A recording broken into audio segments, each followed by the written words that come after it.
Duncan Suster and Laura Hoggins, director at the Foundry Gym. Hello to you both.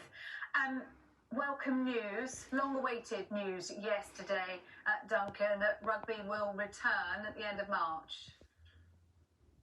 Yeah, it's really good news to hear. We're very excited about it. It feels like it's been a long time since we could get involved in rugby.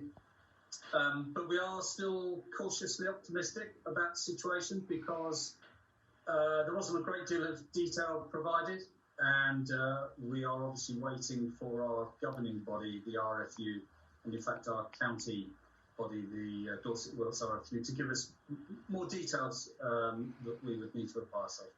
Yeah, I think there were some restrictions remaining in place for contact sports, reintroducing tackling but without scrums. So it's not entirely back to normal, but in order to get teams back after such a long time, there's going to be a pretty steep curve, isn't there, in terms of fitness again? Yeah, absolutely. We've always understood it would probably be the best part of 4 weeks to get everyone up and running. At Aylesbury Rugby Club, we've got a fantastic coaching team. We are lucky enough that a lot of the guys are extremely fit anyway. But yeah, there's a difference between being fit and match ready. And so the period of time in which we now have to get ourselves prepared is always useful. I mean, we are typically at the end of a season, so we're approaching the time where we'd be closing up and having a summer break. But having not had any rugby, then everybody's going to be desperate to be playing rugby in one form or another, and that's the detail we need to know. I suspect we'll go back to initially some training, then maybe this sort of semi-contact rugby, a touch rugby type version. But we'll be grateful to take it, whatever happens. And we'll probably have a summer programme of touch rugby, keep us fit, and launch into the start of the new season in September fully fit. Yeah. So it's a steady approach. And you talk about being match ready. I'm not sure what the guidance says about whether it's just training, whether it's playing within your club, whether you're allowed to have competitive fixtures. What do you understand so far? Well, frankly, those details haven't been provided yet. We would expect that we would go back to the RFU's roadmap, Return to Rugby roadmap, and that quite clearly will specify what we can and can't do. So it won't be any ambiguity. There is today, we haven't heard it, but it will come through pretty rapidly. So we're waiting to see that before we can make any announcements to our members. I would imagine there'll be an initial return to training within the club, and then if things are on track and going the way we'd like them to, then I've no doubt that we would then go back into a sort of touch rugby programme over the summer. But we're going to have to wait to see, otherwise we're just guessing. Yeah, Laura Hoggins of the Foundry Gym, a little bit longer to wait for gyms to reopen, but there is a date now. Yeah, absolutely. I think it's, for us, I think I can speak on behalf of the industry, it's incredibly disappointing. Of course, for the good of the nation, it's amazing to hear a plan safely out of lockdown, but for us, a hard pill to swallow for a sector which I believe is essential. We've worked so hard over the past year with relatively small support. My gym, the Foundry, got 3 central London gyms with, as you can imagine, extremely high costs. And despite the industry showing to have one of the smallest rates of transmission as detailed by UK Active, the ability to bring in COVID-secure measures during a global health pandemic, you would have hoped that gyms would have been prioritised, especially possibly versus an eating out to help out scheme. And Laura, given your central London locations, presumably a lot of your clients will have been office workers who, even when you're allowed to reopen in April, will still be under the work from home orders. Yeah, absolutely. And I think for us, it's imperative, given, similar to what we were just talking about in the return to sort of full capacity, we expect, although we can open on April the 12th, actually group exercise is delayed further than that.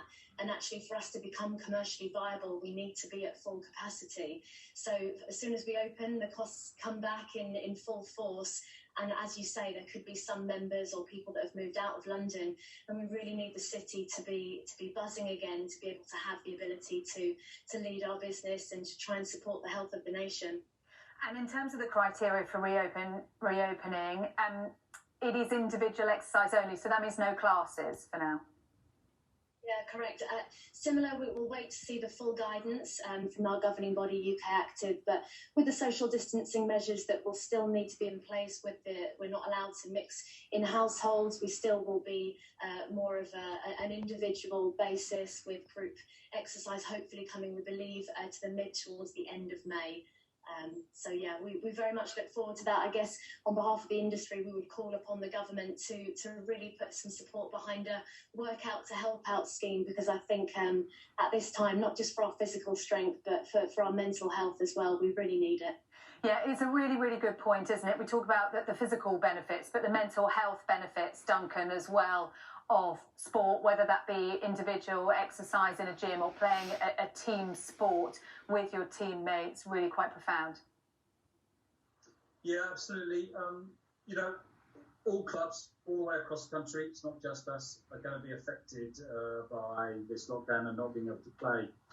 That will affect all sorts of things like membership income, sponsorship opportunities, but I do believe the most important impact has got to have been on our members.